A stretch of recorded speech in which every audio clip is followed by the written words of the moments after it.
again, himself. He used himself, he had plenty of photographs of himself taken in Oriental garb at the entrance of a mosque, or in the, and this is the famous, turtle trainer, charmer, whatever, which has contributed to his fame because it was sold for $3.5 million in 2004, dollars in 2004. So this is, an iconic picture, and of course, that's one of my problems.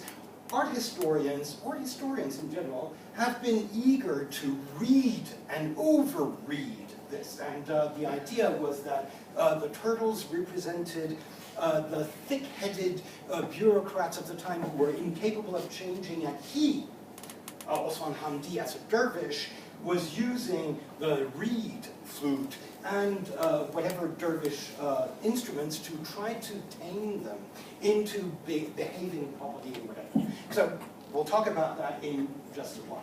And the other one is just him standing at the entrance of what is Rüstem Pasha Mosque, again in Istanbul, but again very typical. Always the same kind of partial environment in which a single figure stands, representing something that is unreal but very authentic. Of course, one of the tools of his painting when it comes to Islam is the detail of the objects. If you look at his paintings, this is one of the early paintings, you can see all sorts of references to what is the repertoire of Islamic art, Islamic/Ottoman art at the time. Iznik plates, tiles, and even his name, Osman Hamdi, here, as an inscription, a calligraphic Kufi inscriptions to the left of the chimney. Again, something that has nothing to do with reality. Do you think that the Ottomans sat by the chimney? And it's completely invented. But the authenticity is obtained by the use of these objects that speak of Islam and of that culture. This painting, which has disappeared, we have only a photograph of it, is himself, again, represented in an imaginary studio, painting a woman in an environment that looks like the bric-a-brac you would have in Jérôme's studio or Boulanger's studio in France, with the only difference that the building itself, with its chimney and whatever, seems to have been very Ottoman. It's like one of the chambers in Topkapı Palace or whatever, but with a use of objects, decorative objects, that is very reminiscent of the way in which European painters, Orientalist painters, collected objects in order to use them then in their paintings. So some of the details, on weapons, tiles, mosque lamps, etc.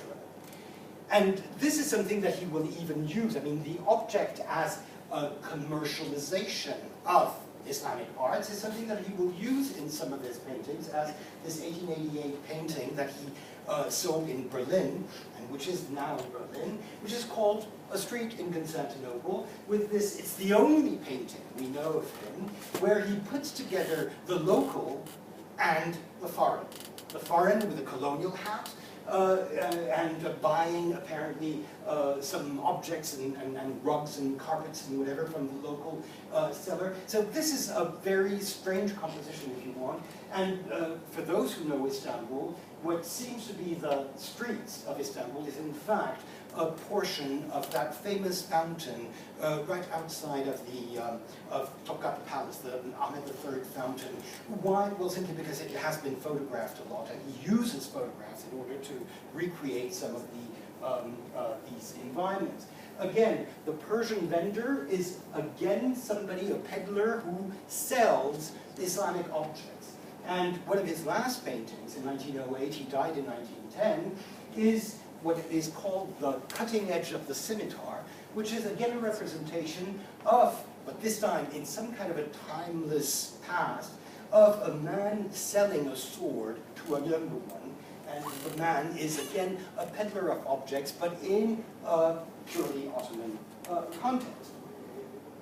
So, to sum up, one phase up to the end of the 1890s is very eclectic and is done of a desire to recreate scenes, street scenes, or just in front of a mosque and whatever. It's an assemblage of these objects that try to recreate a moment of life in the Orient.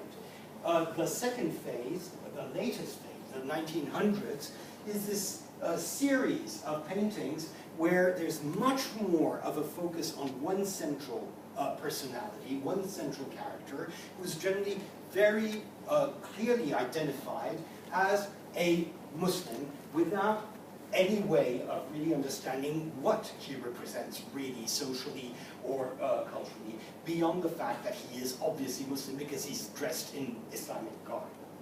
Science. Science, as I said, not much. Very little of it, in fact, and it's limited to his sketches that he made of certain details. These are recently discovered notes of a travel he made to Bursa and to Iznik. And these are details from the decorative tiles of the mosques and turbes there. Interestingly, he's never really used these to the full, but it shows that he had, at the beginning of his career, some kind of an interest for the details that he could potentially reproduce in his painting. He was particularly fascinated by Kufi script. And that's interesting because he's used Kufi in his career as museum director, much in the way that Gothic has been used in the 1880s, 90s, and 1900s as a form of revivalist modernism in the West. And the Kufic script was interesting because it provided not only that very impressive revivalist vision of the past, but it also provided a very floral outlook that corresponded to the kind of Art Nouveau that was very popular at the time. So it's aesthetically, it's a very reasonable use of calligraphy for that. And he's always worked on points of detail. This is the 1864 edition of Léon Parvillier's work on the mosques of Bursa. And this Shifa al-Qulub inscription is something that you find on this famous turtle, man with the turtles painting on top of the window. It has no meaning. I mean, it has a meaning, of course, in Arabic. For the average Ottoman, it has no meaning. And for the viewer in the West, which is really his audience, it has no meaning whatsoever. It's more or less like the scribble that Jérôme could have on his paintings. But Osman Hamdi is careful to reproduce this with some detail, such as a qasida in Persian that is, again, at the mosque, the Green Mosque of Bursa. He has the original that has been published in 1873 in a compendium on Ottoman architecture, and he uses it to reproduce it in one of his paintings. So there is some care about technicalities, and this also in all the inscriptions, the little panels that he uses in his paintings with Muhammad, with Ya Hazrat Mehmed Bahaiddin, Shah Naqshbandi, and whatever. So there are plenty of references, but these are almost private jokes. Again, because I remind you that these paintings are all exhibited outside of the Ottoman Empire, in Paris, in London, and Berlin, where nobody can even try to guess what this is about. So it's only a touch of authenticity through the use of calligraphy. This is a detail from the famous painting that he has at the University of Pennsylvania Museum, where, interestingly, he's using the script to describe a street scene where people are selling all sorts of Quranic and whatever inscriptions to the passers-by. Again, a detail of authenticity. The Quran, the book, is very present in his paintings, either implicitly, when you see somebody holding with some kind of reverence a book, you assume that is the Quran, even if you don't know so. But in some cases, he uses not the text, because there's nothing to be read there, but the the mise en page, the way, the setup of the page is obvious to anybody who knows what a Quran would look like. Is an obvious indication that this is indeed a Quran that is being read by the theologian. This is the implicit way in which a sacred book is in the hands of somebody who is reading it with reverence, and even if we don't know exactly what this is, we can guess that it is a book that goes in that direction. Again, the young man reading a magazine, you can see from the way in which the page is decorated that this is the beginning of a surah and that this is a Quran that he's reading, even if the context makes it extremely unlikely. And of course, he likes these little details on books, identifying certain books as a kamus, and he takes advantage of that to add his little name to it, Ressam Hamdi 1317. It's his signature on one of the books. There's no difference. To his audience, there's absolutely no difference between this and that. It's just scribble on an Arabic book, so it has to be authentic. Other examples, the Mesnevi Sharif, for example, all sorts of references to very common titles, which he uses as decorative elements. So all this knowledge is not really geared towards a scientific exploitation of Islamic art. One of the most telling examples is that the museum, the Imperial Museum, which is a museum of Greco-Roman especially, but also Mesopotamian artifacts, is located in what is one of the most interesting Islamic buildings of the city, the tiled pavilion. It's a 15th century Persianate kind of building, which will be used by the Ottomans to house Greco-Roman antiquities with no regard whatsoever for its own Islamic identity. When you look at how it's used, you can see that the vestibule, the A1, is used in order to house all sorts of antiquities that have nothing to do with the building itself, including this famous colossal statue of Bes from Cyprus, discovered in 1874. And there's an interesting passage in a letter he wrote to Salomon Reynac in 1882, which gives you a sense of where he stands with respect to this Islamic art. The French is gone, well, it's, I have already had the tiled inscriptions, he's talking about that building, translated, which means that he cannot really access them completely, which is very typical of an Ottoman who cannot read Arabic or Persian properly, but only recognize bits and pieces. The latter are rather uninteresting, and the verses are quite bad. All one can gather is the date for the Kost's restoration by Murad III.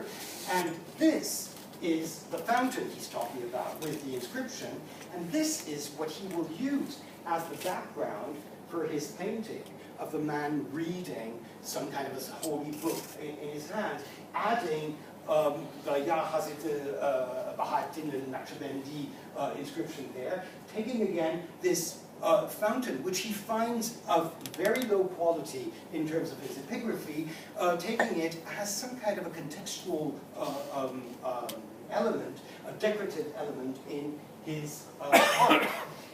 What he's interested in is the building right across from the tiled pavilion, the one he has built in 1891, which is in the Neo-Hellenic, Hellenic style, that is like a museum should be. And that's where all the civilization will be stored, with a small portion left for Islamic objects. At the upper side, there's one of the rooms that is dedicated to Islamic artifacts that are taken from various buildings throughout Anatolia, including this famous, well, famous because of him, mihrab from Karaman, and other objects, which you can see here exhibited in this photograph on the cover of Savage Fünun, the Ottoman illustration. There you have the photograph. This is how your Islamic artifacts are exhibited in the Imperial Museum. When you compare this to the magnificent rooms that are dedicated to Alexander's sarcophagus, so-called Alexander's sarcophagus and whatever, this is really a very marginal section which is of little, if any, interest to Hamdi himself. And even beyond Hamdi, at a time when the Ottomans are reinventing some kind of an ideological link to Islam and to Turkishness for themselves, the science of Islamic art, the science of Islamic artifacts is limited to this kind of setup of officers looking interested by observing helmets and whatever armament from the glorious past of the Ottoman. It's really limited to that kind of investigation.